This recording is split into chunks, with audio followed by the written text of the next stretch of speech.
video. That's for you, Shady and 209JJones. Like I fucking told you. Vinyl Hole and Malt Liquor. Chaotic Dischord motherfucking edition. Oaktown Hellbilly back here with my King Cobra Premium Malt Liquor strip. Danger Street to Stockton, California. Never for me to read this high quality and authentic Malt Liquor entertainment production tonight. Enjoy it. I'm trying to keep it under 20, but I ain't making no fucking promises. Malt Liquor!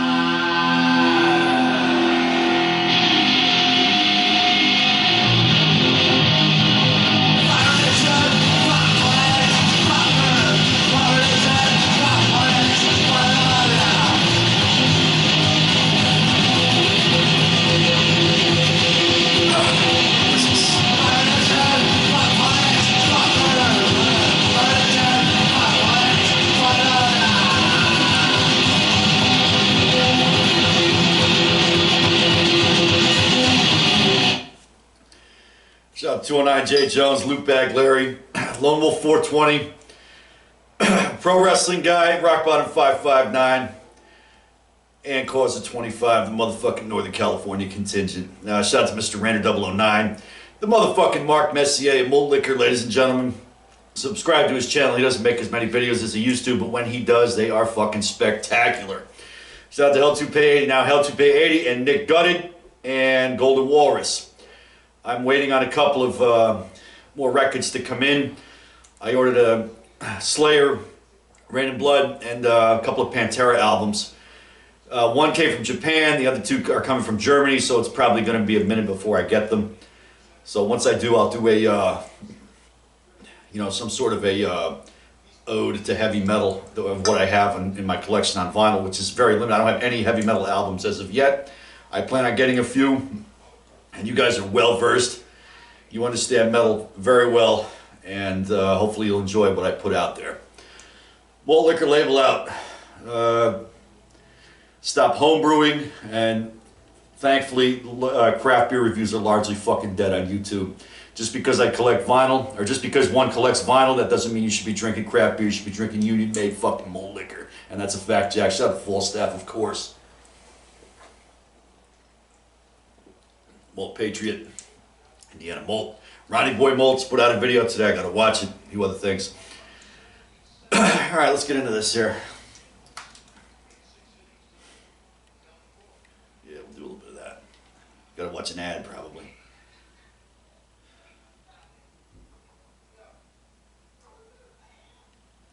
Of course. Yep. Like I said, fucking stupid shit. I'm tired of this shit. YouTube is fucking terrible. Fuck out of here. Alright, it's gonna take a minute to load. I don't know what's going on. Live TV, folks, it does happen.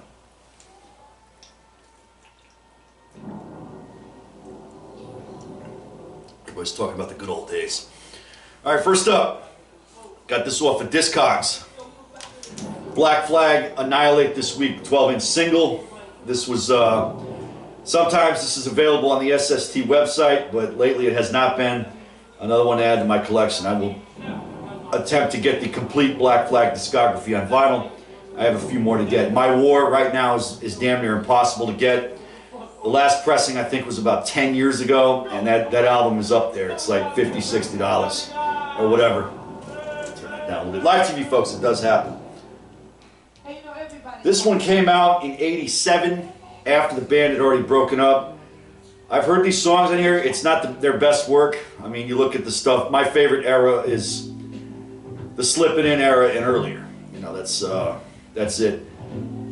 Henry Rollins spent most of the time as a singer, but I do enjoy listening to Dez, Keith Morris, or Ron Reyes. You know, but Black Flag, Annihilate this week, 12-inch single. Enjoy some Malt Liquor here. Everybody's talking about the good old days. Alright, up next, also on Discogs, Choking Victim, No Gods, No Managers. This album came out in 1999. It's basically Leftover Crack before they were called Leftover Crack. The band started in 92, I think, 93, somewhere in there. I mean, the only thing that's missing on here is Apple Pie and Police State, but it basically has everything else. Now, this band, of course, is controversial, just like Leftover Crack is. I know that that's a polarizing band. It is what it is, but this is good music. And for the most part, I can separate the art from the artist. And these people have come out in public, they're against censorship of any kind. Even for stuff that they don't like, you know, and that's important. You have to be like that. Censorship, prohibition, and political correctness is for suckers. I've said that many times. This is an anti-censorship fucking Malt Liquor channel right here. And that's the way it is. Choking Victim, No Gods, No Managers. Great album. I enjoy listening to it. I had to open it and listen to it when I got it. I didn't came up last weekend. I was planning on doing an LA trip and a Tijuana trip, but I had to do the brakes on my truck, so that obviously that takes precedence over everything else, and I wasn't able to head down south. But we're going to do that this summer, or maybe Memorial Day weekend. I haven't decided yet. And there will be an on-location Malt Liquor video in front of Headline Records in Los Angeles, California. This is an Oaktown Hillbilly exclusive Malt Liquor.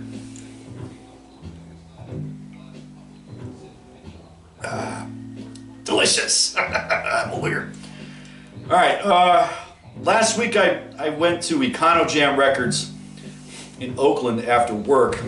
They have an Instagram thing that they do every night at 8 o'clock, 5 nights a week, where they post what they got in the shop, and you comment sold on it, and they'll hold it for you. So I did that, and they'll ship it to you anywhere in the country or whatever. I think they'll ship to Canada and Mexico too. I'm not 100% on that, but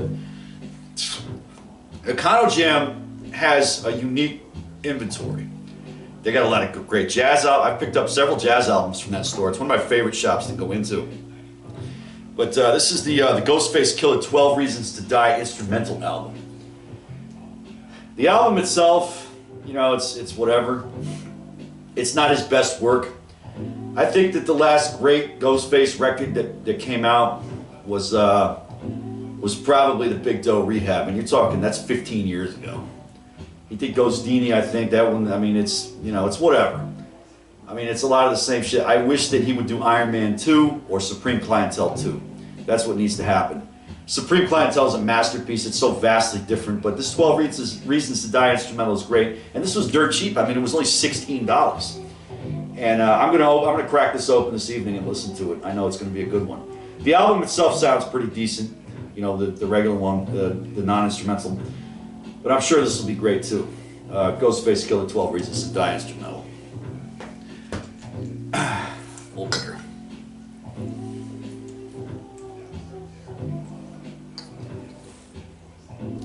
Now next week on my Mr. Met 40 ounce channel, I will be doing the State of Things. There's a lot of shit going on, so we'll be doing that. I'm talking about in the world. Let's hear that shit again. We're going to be over 20 minutes, and you know what? If you don't like it, you can unsubscribe. I don't give a fuck. Malt Liquor, my channel, not yours. Delicious. I was listening to TSOL earlier, True Sounds of Liberty. Probably gonna go out with that. Okay, up next, X, Los Angeles. This is a great. It's a punk album, but it isn't. But it is. But it isn't. It's punk adjacent, I guess. They used to play shows with Fear. They played with Black Flag. They played with Bad Religion. All the early LA punk bands from that era. To be 100% honest, I don't know what else the band has put out, but I know Exene is very brilliant. She's very talented. This is a great album. It has more of a. I mean, you listen to it now. I can't really place it, but would it be considered a punk album? Yes and no. It doesn't have that. It is raw. It does have some aggression in it, which is wonderful. For its time, it was very different. And I mean, I don't know. I just like listening to it. It just sounds good. And like I said, when I started doing this whole thing with the vinyl records, the whole point is to enjoy the music. That's what this is all about, the music. If you like it, go buy it, listen to it, enjoy it. And personally, this stuff that's recorded back in these days sounds better on vinyl. X, Los Angeles. Great album, highly recommended. Even if you don't like punk, you could probably dig this record. Great album.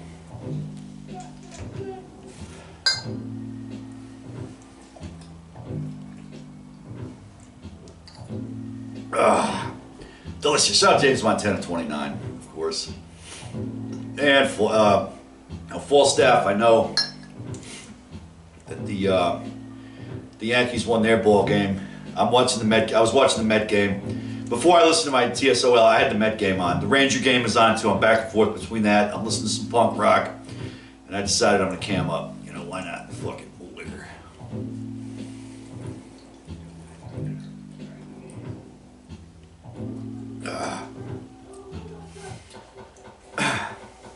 Also off of Discogs.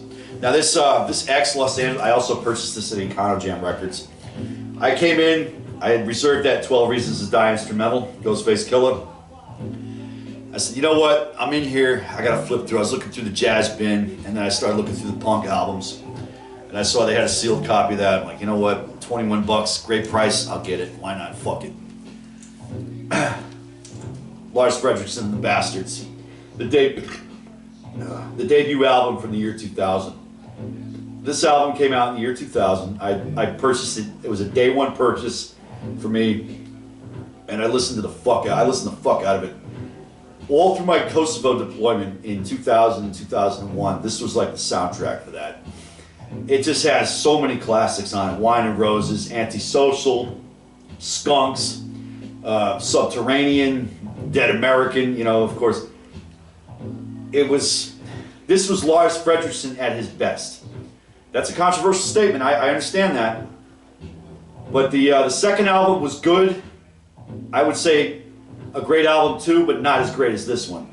This just has the look, you know, the build to it, the whole style of it. It's punk rock. I mean, it just sounds great.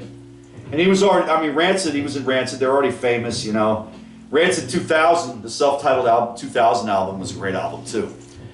And this was recorded around the same time. Any one of those songs probably could have made it on the other album. You know, they're fast, they're furious, and they're very melodic, and they sound good. The whole album is catchy as hell, and I highly recommend it. It's wonderful. Lars Frederiksen and the Bastards, self-titled debut album, Malt Liquor. I got that on Discogs. I believe that this is a repress, and I forgot to say earlier that Choking Victim is an OG. That's an OG press. I mean, that's from '99. I found it in the wild on Discogs, and I got a good price on it. This, I think I only paid like $24 for it, plus shipping, so it was about, and tax, so it was about $30. Worth every penny. Great album. I'm going to open that tonight and listen to it as well. Malt Liquor.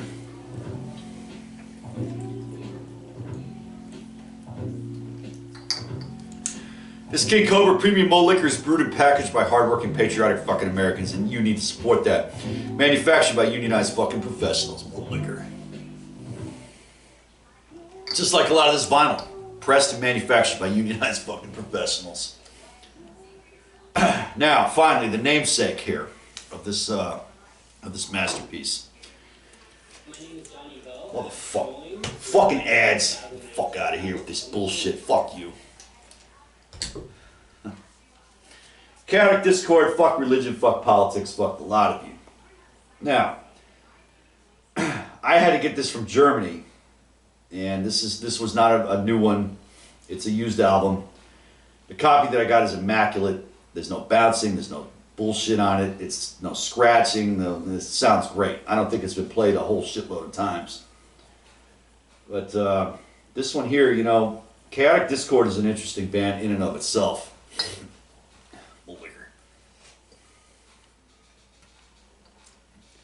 Basically, members and roadies of Vice Squad and a couple other bands at the time, they got together and they basically made a joke album. That's what it is. They made like 3 albums.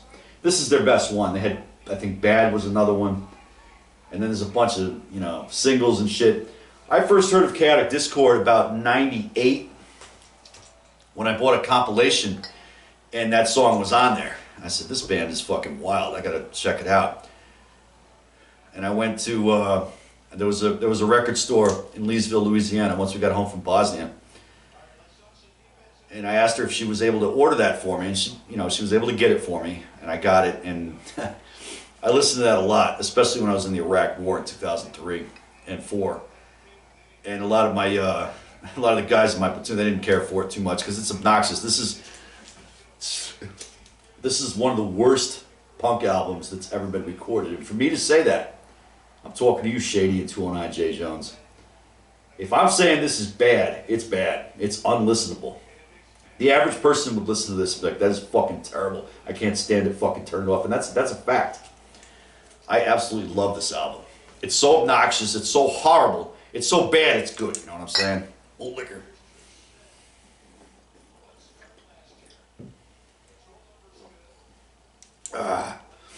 So there you have it.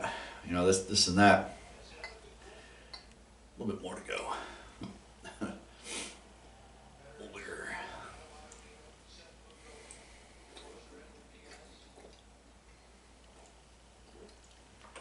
And I must confess, while watching the Met game earlier, the Mets are up 4-0 right now in the seventh inning. And listening to TSOL, I had a couple of beers, you know.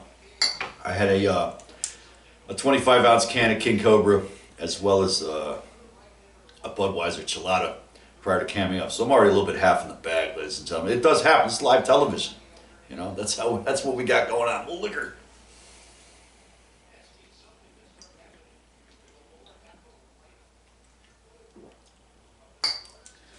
Absolutely refreshing, fucking delicious.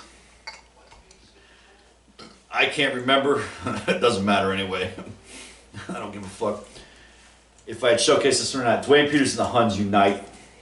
I found this one in the wild off of Bump Records. It was still, it's an OG copy that was still sealed. There's a little bit of ring wear on it, and there's a blowout on the top of the sleeve. I wish they'd make the sleeves out of a little bit better material, but it is what it is. Dwayne Peters and the Huns Unite, great album, highly recommended. Florida 32 ounce. If you know good music, I know you do. This band right here, I think you could appreciate this in U.S. Bombs for punk. It's 77 style punk rock. You know, the lyrics are full of meaning and very deep, very well written. Dwayne Peters is a genius as far as songwriting goes, and as far as just playing punk rock. So I think you would enjoy this one. Anything that was put out by Dwayne Peters and the Huns, or when they changed their name after that to Die Huns, Die Huns or Die Huns, whichever you like. In German, it's Die Huns. Highly recommend Dwayne Peters and the Huns, ladies and gentlemen. Malt Liquor.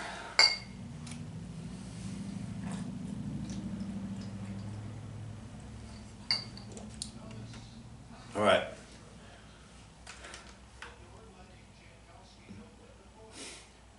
True Sounds of Liberty. For the last time, TSOL, True Sounds of Liberty takes the fuck out of here.